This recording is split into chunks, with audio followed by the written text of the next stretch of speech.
Affordability was once again the defining variable in last week's elections. And as a student of history, it was the least surprising revelation of all time. For 100 years, every major election really has only had one defining characteristic that is always the through line. And that is the party that polls better for the economy, for affordability, is almost guaranteed the win.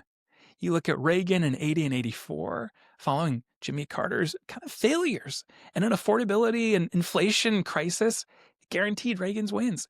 Clinton in 96 soared to victory on a really strong economy. 2008, it was George Bush's economy that was so poor that guaranteed Obama's win and results.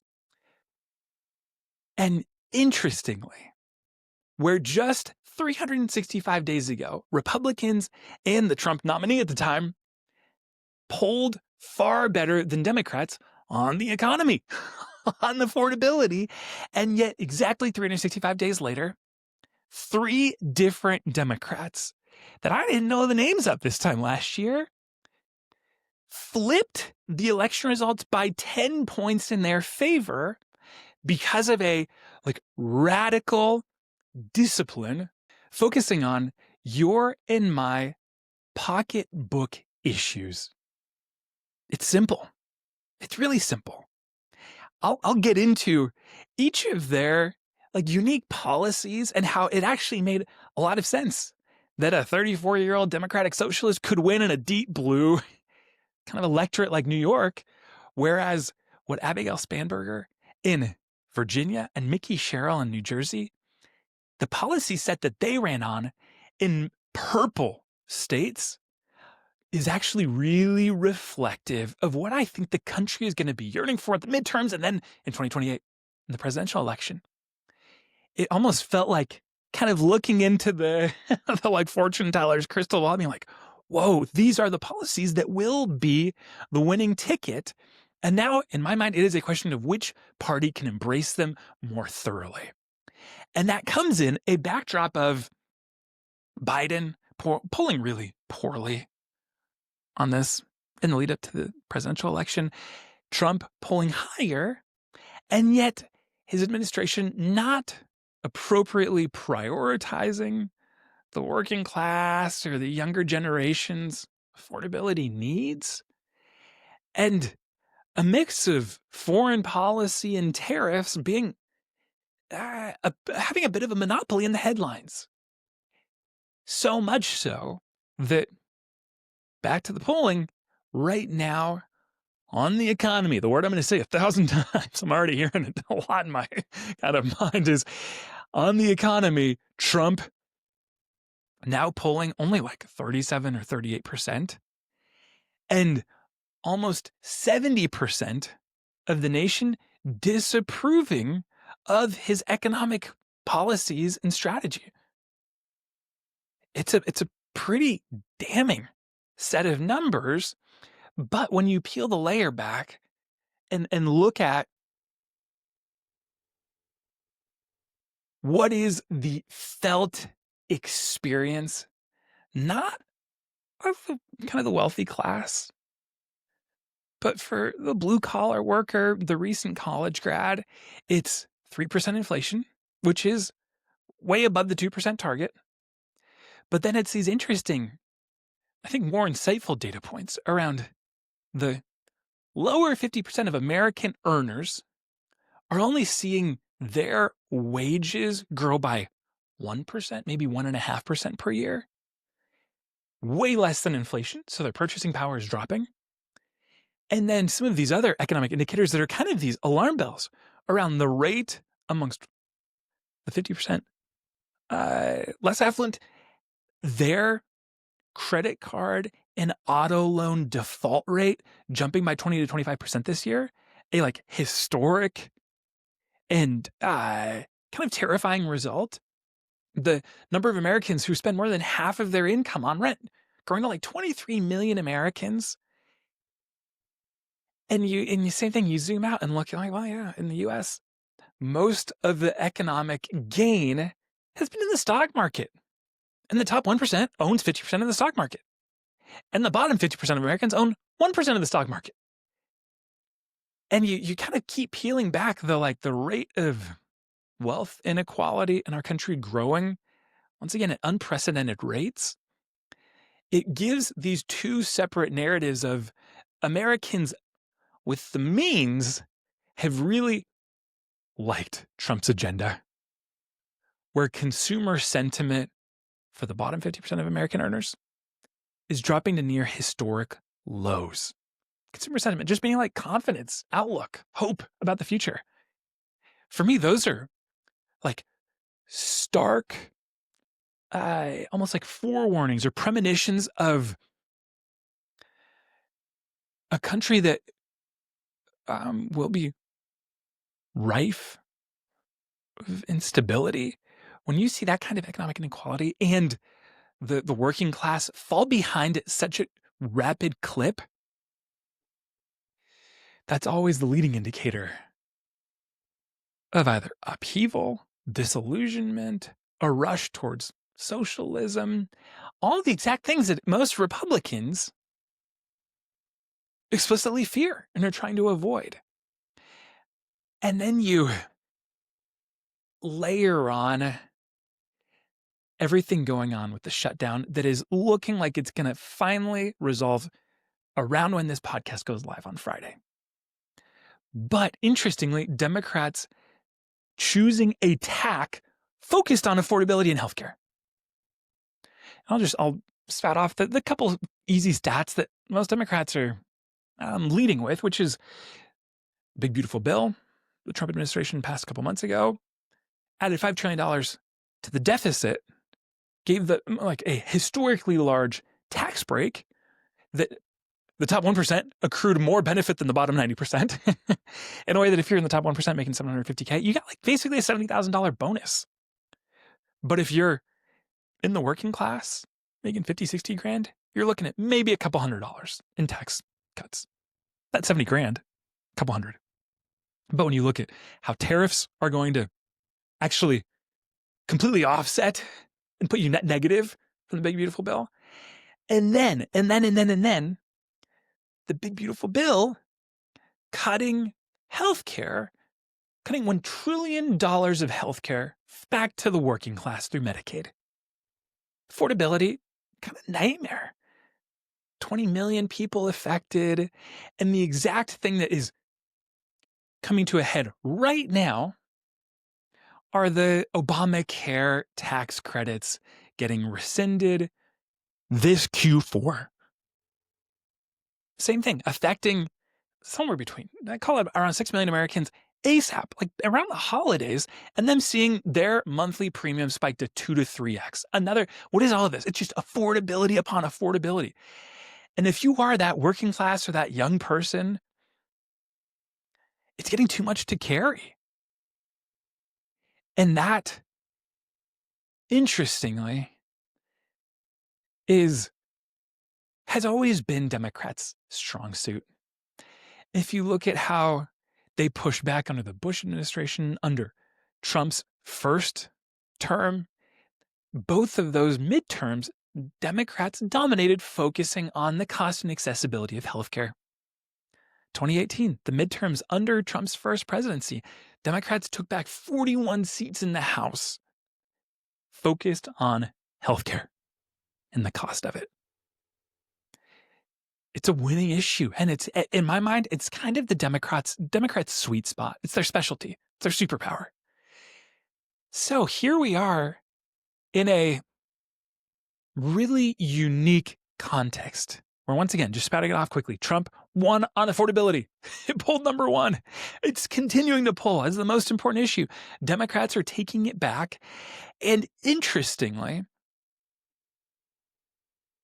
what Republicans lambasted Democrats for last year, they kind of were falling for that exact trick, or that slippery slope of, especially in Virginia, that candidate focusing way more on kind of culture war, hot buttons, and identity politics. So much, I think, to try to win Trump's approval, so much of their time was on transgender issues and just some of these really divisive topics where I liked Abigail Spanberger just staying disciplined, not going off script and staying focused on how her policies were going to grow jobs in Virginia, make energy cheaper, make healthcare cheaper, and actually spur economic growth for the common man and woman. Smart, smart, smart. And what's the other? I would call it like a slippery slope or trap that I think Biden totally fell into, which was, hey, I'm looking at the S&P 500 and it's ripping, which means all Americans are winning. That is not the reality. Like I said, the top 1% of Americans own 50% of the stock market. The bottom 50% of Americans own 1%. Crazy. So when the stock market's ripping, but wage growth is slowing and new job growth is also cooling really quickly as it is right now, that actually just adds fuel to the fire of those disenchanted, saying like, hey, the American dream passed me up. I'm not included in this upside. What did Biden do? He tried to explain it away. He said, well, no, look at the charts. Who cares what you're feeling? Let me convince you or tell you that your feelings aren't valid and that what I'm seeing in the stock market's more important. What I'm now seeing Trump do is the first part's intelligent, which is, geez, we just got slacked by Democrats in the special election all on affordability. I got to focus on affordability. That's what the whole White House is trying to focus on. And yet he's explaining it away. There's no one saying inflation sucks. Your job, like pay, hasn't increased. There aren't enough new jobs. There aren't enough jobs that pay well or have you a chance, by any chance to do well for yourself and your family. Like I feel like that's always the first step. It's the same in all your relationships. I'm like, oh, babe, if you're frustrated, I gotta acknowledge it's real, it's valid. And then we can get to the solution. I don't see it happening. And then I think the one that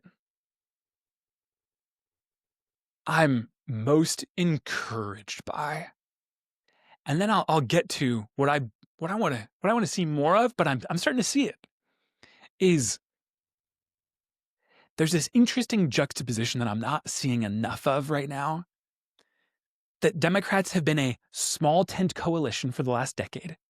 And in order to win elections, you need a big tent. You need to include a lot of social groups, ethnic groups, and economic groups. Like, the bigger the tent, the more votes. And interestingly, the fact that in the same election cycle, there was such a thoughtful moderate in Virginia that was curated for her purple state context, that won at the same time that a Democratic socialist won in New York. For me, that's a step towards big tent politics. But New York is a unique, kind of one-off. Policies that work in New York don't work in the Midwest. They don't work in the rest of the country. So while I think there are two lessons, but they can't get muddled. The first is Zoran Mamdani's social media and presence and aura was brilliant. And the way that he took advantage of TikTok is an absolute playbook that I think is going to be written in like the history books for the next couple generations. That's the first lesson. A social media, digital first presence is a winning presence. It's a winning strategy. But Spanberger's policies in Virginia, those are the right policies for the nation and for any of those purple swing states. I'm doing all this from memory as always, but when I read her policy platform, I was like, wait, is this Democrat? I'm obsessed with all of this. This is really sharp. Deregulating to spur economic growth. A big focus on net new energy creation, not just on renewables, because that's polls a little divisively, but on nuclear. That right now is polling really positively on both sides of the political spectrum. Ensuring that Virginia, which is currently like kind of the leading state for the data warehouse build out that's fueling AI, that those new jobs would continue to come into Virginia, but that the massive energy demand wouldn't actually hurt the folks that live down the street.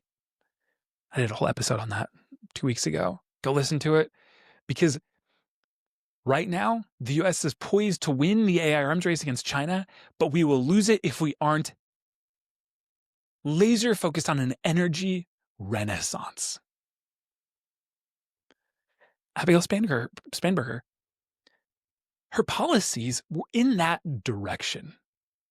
New jobs, loads of new energy, clean energy, in a way that lowers the energy bills for her constituents and guarantees that these really lucrative sectors remain in Virginia. Smart. What are like kind of the other two big obvious affordability pieces? And this is to compare and contrast from Zoran. Zoran, rent freezes on housing. I was an econ student in college. That isn't actually the solution. It's like a little bit of a quick fix with a lot of negative downstream implications. Spanberger, how do we change zoning, deregulate, and actually invest and spur net new housing construction? Boom. That is a bullseye. That's what we need everywhere. That's what we need in California. That's what Newsom's doing a good job of prioritizing for the first time. So not rent freezes, new development. Same thing. Universal free childcare in New York. That can be a winning strategy in that kind of context. But Spanberger doing the much more bipartisan kind of first steps, not towards universal pre-K or childcare, which is I think at like month 5 or 6, but instead supporting additional increases in paid family leave in a way that is more moderate and applies more to her purple state. Smart. I'm like, those are the winning strategies. That's really, it's on the nose. It's good. So I think I want to juxtapose, even though, at least in my world, Mamdani went viral and that's who everyone's talking about. But I want to push the conversation towards, hey, it's actually Abigail that she is right now, the role model for a set of policies on the national stage. And that's way more insightful. And I do believe that if the 2026 and 28 election look like Virginia and Republicans actually get steeped in the culture war and identity politics and don't provide economic solutions over the next 1 and 3 years, they're going to lose unequivocally. And my desire is to see both parties lower the temperature, see how we can bring Americans back together and get to work rebuilding the American dream. And at the same time, win the arms race, lower the deficit, make sure that healthcare and education with AI are accessible to everyone at free or very close to free. Like those are the policies that will set America up for the future and not accidentally pave the way for socialism bred by disillusionment, but instead the American dream finally being accessible to every American. That's the solution I want. That's the country I want to live in, and that's the country I want to hand off to my little baby girl. So Spanberger versus Mamdani. That's a fascinating juxtaposition. It's all about affordability. They were both equally disciplined in a good way, but Abigail's policy set were really sharp. And now here's the last one that I think I'm also intrigued by because it strikes to the heart of the affordability crisis, and it's around healthcare. I already listed off what the big beautiful bill did, what the Obamacare tax credits, like the kind of the rescinding this quarter, will do around the national conversation. And what I'm intrigued by is for the first time in my kind of recent memory, I'm watching Republicans actually take it seriously because they're seeing it poll so importantly and not just say they're against Obamacare, but try to follow through on what Trump called on the debate stage. I remember this. concepts of a plan for a replacement of Obamacare. Obamacare right now, it pulls in like the high 70s. It's super bipartisan and popular. I worry that if all that occurs is cutting back $1 trillion in Medicaid for America's poorest, that is not in America's best interest. But I think there is an interesting window to have a national conversation around what is the future of healthcare and what should our policy set look like to realize a healthcare system that doesn't have the worst outcomes of any developed nation and yet cost 5 to 7 times more per person, with the longest waiting periods and the largest bureaucratic bloat. Our healthcare system's super broken. I'm not blaming the doctors, but the system has room for disruption. And where Obama said, I read his bio when it first came out, his autobiography, and Obamacare was just the first step. I use the words like, oh, it was a trust building exercise to show like, hey, despite what the Republicans say, trying to take a path towards Medicare for all or healthcare for all is popular. It's really popular.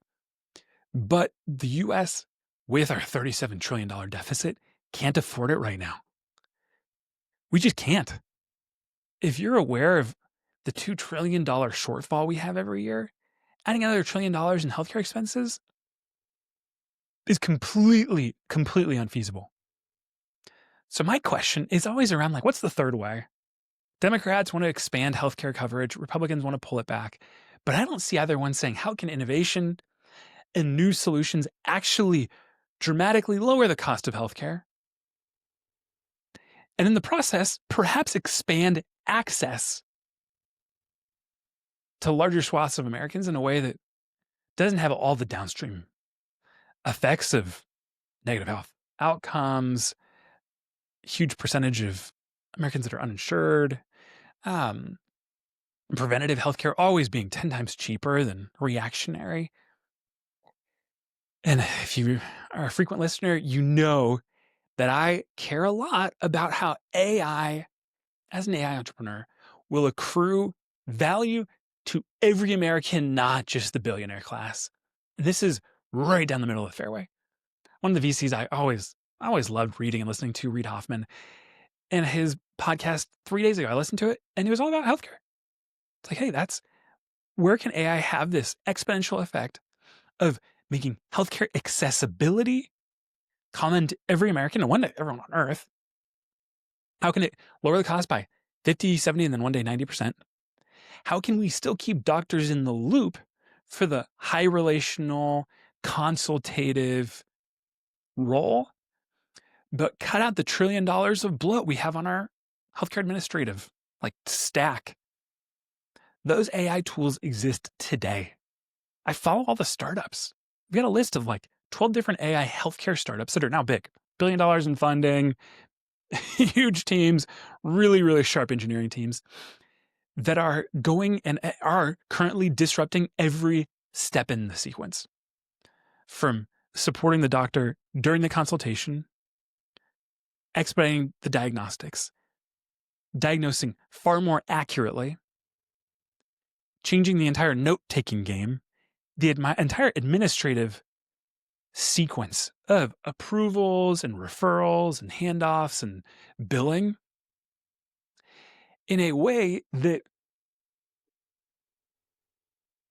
has very credible line of sight in, by 2030, lowering your and my healthcare costs by 50%. That's game changing. Right now we're saying, well, if we get rid of Obama's tax credits, we're going to have to double the cost to the working class, maybe triple it. My whole thing is, whoa. If we're stuck in the same arguments, that is what's going to happen.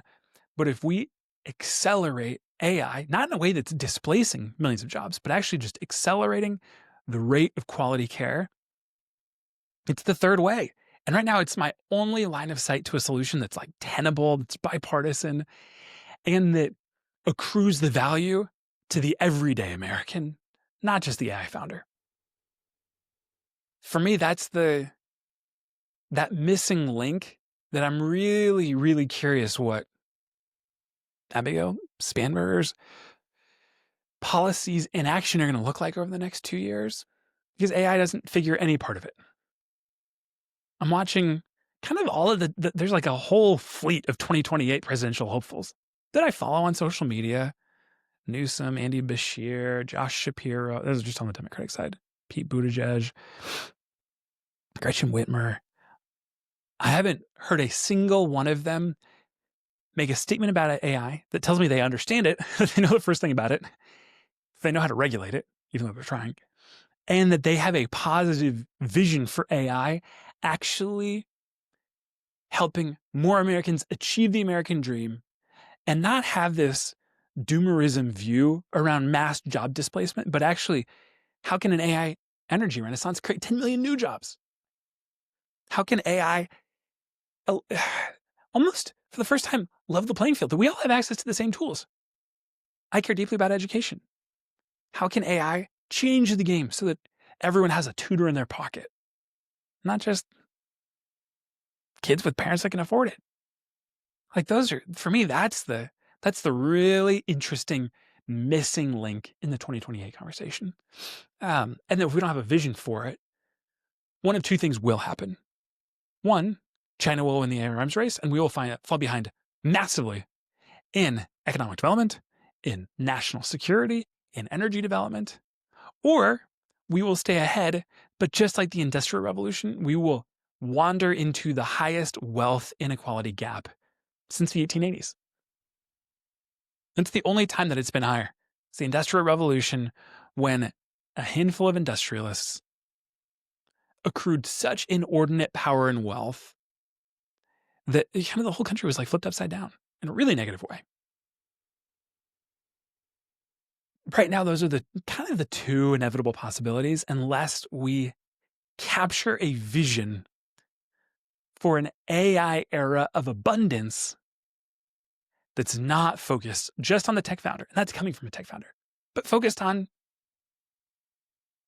your neighbor, your friend, your kids, so they can get the 6-figure job, so they can afford healthcare, so they can educate their kids with the best tutors and access and achieve the American dream.